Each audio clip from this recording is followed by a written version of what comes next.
warahmatullahi wabarakatuh. Perkenalkan, nama saya Gipal Herta Wijaya. Saya dari mahasiswa jurusan Ilmu Hukum akan menjelaskan tentang sengketa hak asuh anak atau hadanah pasca perceraian dalam peradilan agama. Perceraian bukan hanya berakhirnya hubungan suami istri, tapi juga dapat memunculkan berbagai persoalan baru. Salah satunya adalah hak asuh anak. Dalam hukum Islam, hak asuh anak disebut dengan istilah hadanah. Namun, bagaimana sebenarnya aturan hadanah ini? Apakah sudah adil dan berpihak pada kesejahteraan anak? Dan bagaimana perspektif gender memengaruhi keputusan hak asuh ini? Definisi dari hak asuh anak di sini adalah hak dan kewajiban mengasuh, memelihara, mendidik, serta membimbing anak yang belum mumayyiz atau belum mampu membedakan baik buruk, umumnya di bawah 12 tahun.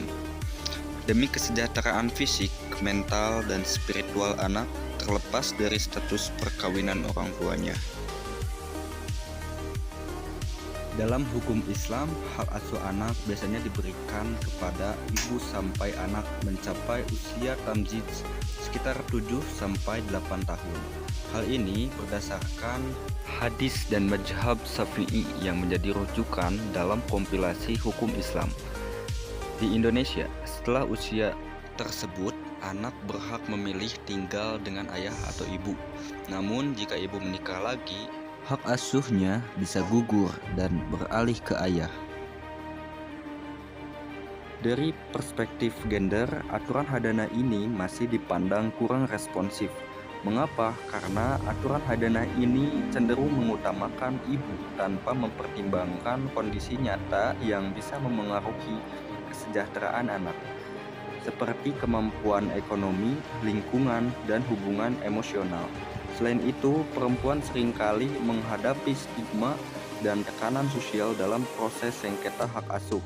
Ini menimbulkan pertanyaan besar, apakah hukum sudah benar-benar berpihak pada kepentingan terbaik anak?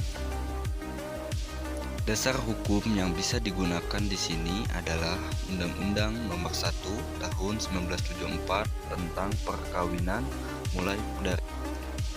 mulai dari pasal 41, 45, dan 50. Lalu yang kedua yaitu kompilasi hukum Islam pasal 98 sampai 111. Dan yang ketiga yaitu Undang-Undang Nomor 35 Tahun 2014 tentang perlindungan anak pada pasal 28.